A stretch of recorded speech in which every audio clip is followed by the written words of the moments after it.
Ouvimos a palavra de Deus deste domingo, a primeira leitura do livro da profecia de Ezequiel. O profeta chama-nos a atenção para não pecarmos por omissão. E é importante a gente entender esta palavra, omissão. Porque hoje nós vivemos numa realidade em que a vida das pessoas se tornou pública demais. Pelos meios de comunicação, pelas redes sociais. A vida das pessoas se tornou pública demais. E aí esta abertura da vida, da exposição da vida, acaba fazendo com que as pessoas confundam as coisas. Porque uma coisa é você mostrar a sua vida, postar todos os dias no seu Facebook, no seu Instagram, tudo que você faz, isso é seu, particular seu. E outra coisa é a gente expor a vida do outro.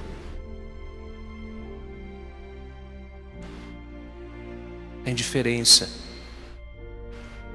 Mas como as pessoas estão envolvidas por esse sentimento, envolvidas por essa forma de pensar que tudo tem que ser público,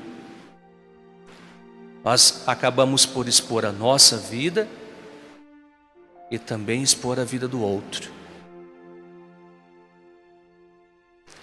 Quando o profeta diz que nós precisamos corrigir o outro, quando o profeta nos diz que não podemos pecar por omissão, ele está direcionando, dizendo assim: nós temos a corresponsabilidade com a vida do outro.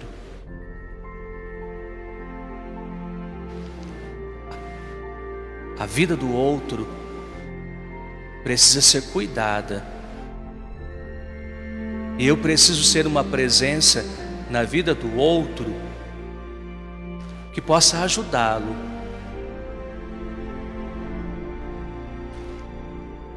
Quando o outro ele erra, o meu comportamento para com o outro é de se aproximar e mostrar para ele que ele errou. Ele precisa tomar consciência do erro. E muitas vezes, para tomar consciência do erro, é preciso que alguém chegue e diga: você está errado. Não é assim. Dar aquele chacoalhão. Mas isso nós fazemos com o desejo e o sentimento do cuidado.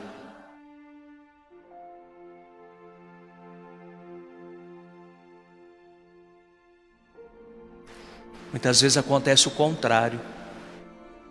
As pessoas se afastam e ficam dizendo por aí. As pessoas se afastam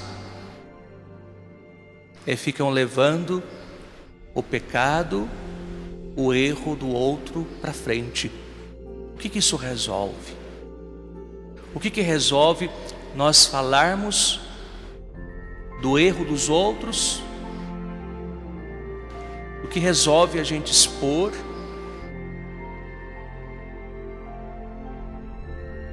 Se aproximar, e ser verdadeiro, ser franco, ser sincero. Nos tempos de hoje, falta muita sinceridade. As pessoas se afastam, e aquilo que poderia ter sido dito para que fosse tomado consciência, se tornou algo que, na verdade, criou uma revolta, uma raiva. Jesus tinha um jeito tão bonito de corrigir. Ele se aproximava. Com Maria Madalena, a mulher pecadora,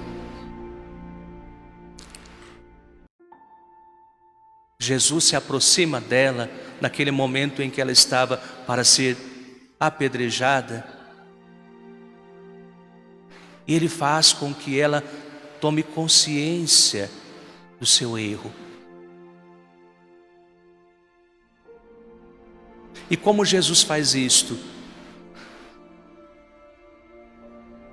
Jesus não pega, como todos, uma pedra na mão. Só isto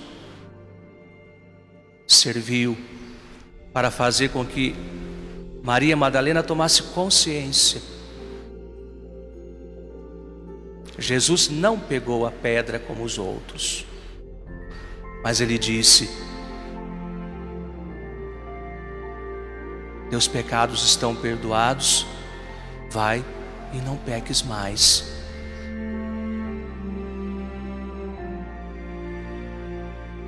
O gesto de não pegar a pedra na mão, isso foi significativo. Quando Jesus se aproxima da samaritana, Ele senta ao lado dela no poço de Jacó, e Ele diz: mulher, vai chamar o teu marido. Ele toca na ferida. Mas eu não tenho marido. Dissestes bem. Tivestes tantos maridos, e este que você diz que é teu marido também não é. Ou seja, Jesus faz com que aquela mulher tomasse consciência da vida, despertasse para a vida e encontrasse um caminho de levar a vida mais a sério, de assumir um compromisso sério, de se valorizar,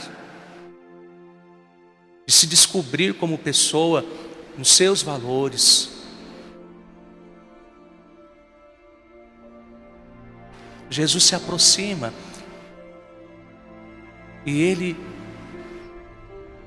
com o seu jeito amoroso, com o desejo, o sentimento de cuidar, Ele liberta as pessoas. Ele liberta. Quando Zaqueu sobe na árvore querendo falar com Jesus, foi porque ele já tinha ouvido falar de Jesus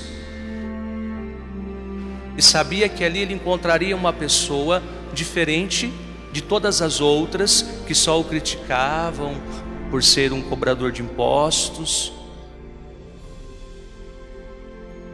Ali ele encontraria uma pessoa diferente, aonde ele pudesse encontrar um conselho para mudar de vida. E a palavra de Jesus qual que é para Zaqueu? Quando ele vê Zaqueu na árvore: Zaqueu, desce depressa, porque hoje eu preciso estar contigo na tua casa. E lá na casa de Zaqueu, Jesus o faz tomar ainda mais consciência da vida errada que ele seguia. Isso é bonito. E aprendemos com Jesus. Portanto, o profeta Ezequiel, ele diz assim: se você sabe do erro de alguém e não diz nada, ou podemos usar aqui um outro termo, ou você fica dizendo só por aí, e não é capaz de chegar com o desejo e o sentimento de cuidado para salvar. Se aquela pessoa, ela continuar no pecado, morrer no pecado, a condenação dela também será a nossa. O peso da morte de um pecador pela nossa omissão pesa na balança do nosso julgamento.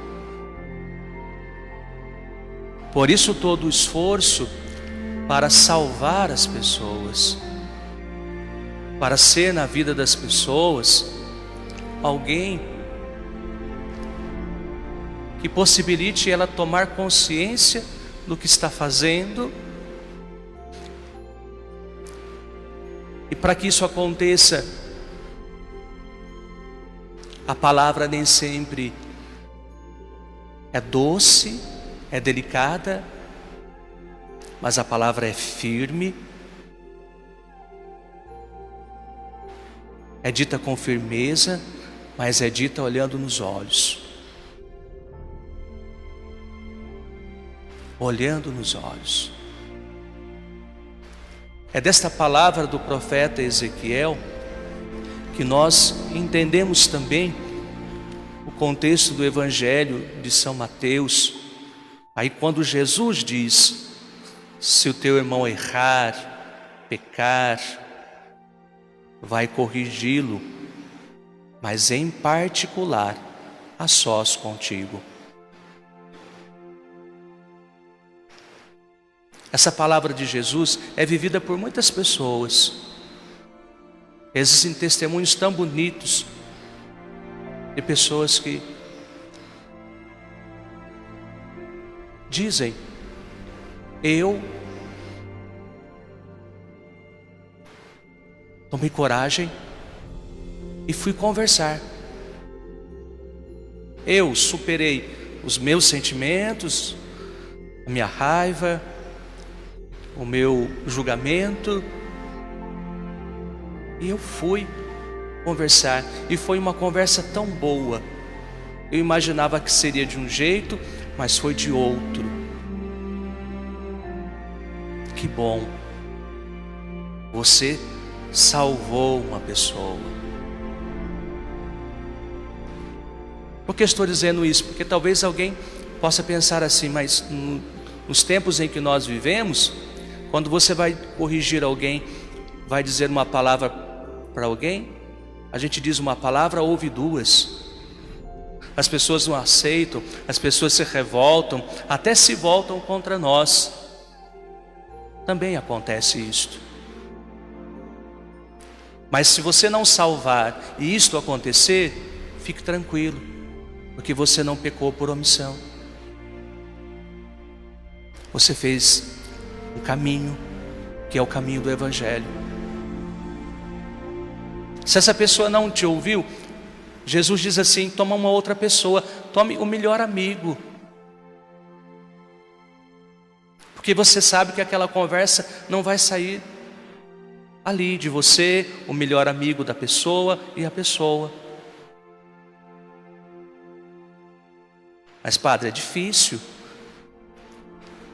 Sim, é difícil, por isso que esse caminho é o que menos as pessoas fazem, porque é difícil. Mas aí a pessoa não ouviu, não importa, você não pecou por omissão. Não ouviu, você foi conversar sozinho, não ouviu, levou um amigo, não ouviu, dizei-o à igreja as palavras de Jesus. Dizei-o à igreja. Voltamos àquele pensamento errado, que às vezes a gente pensa assim: dizei-o à igreja é tornar público.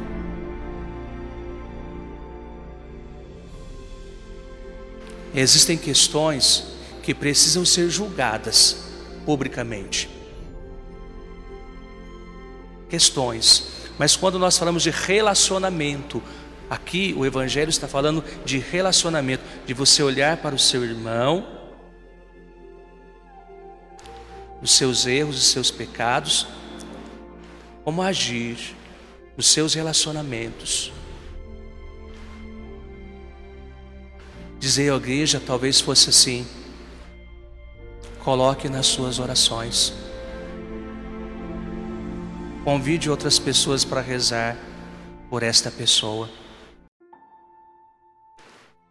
Porque se você fez todo esse caminho e ainda a pessoa continua nos seus erros, nos seus pecados, permita então que agora Deus faça a parte dele.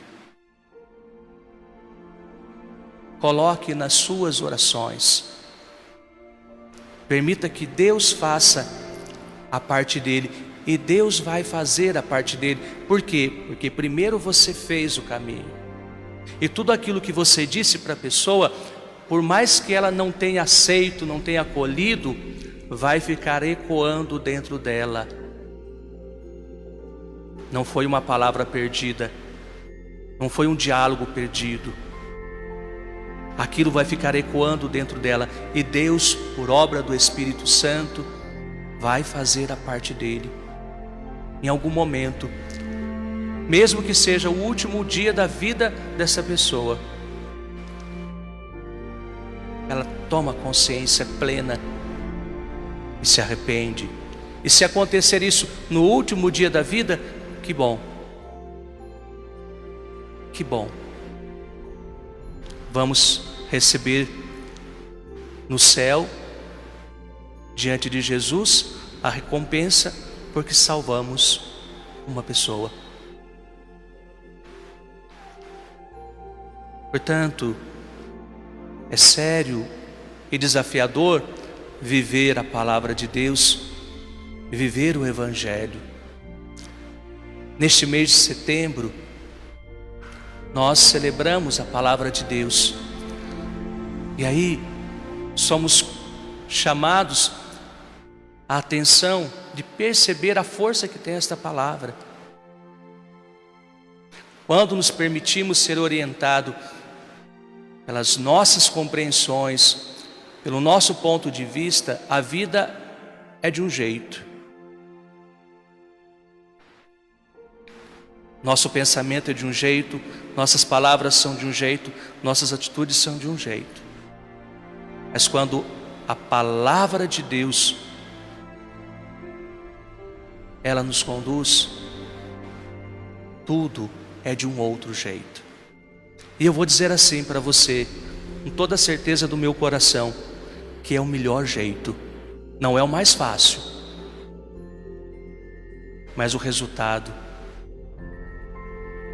é outro, é o melhor jeito. Peçamos ao Senhor que nos faça cada vez mais apaixonados e interessados pela sua palavra.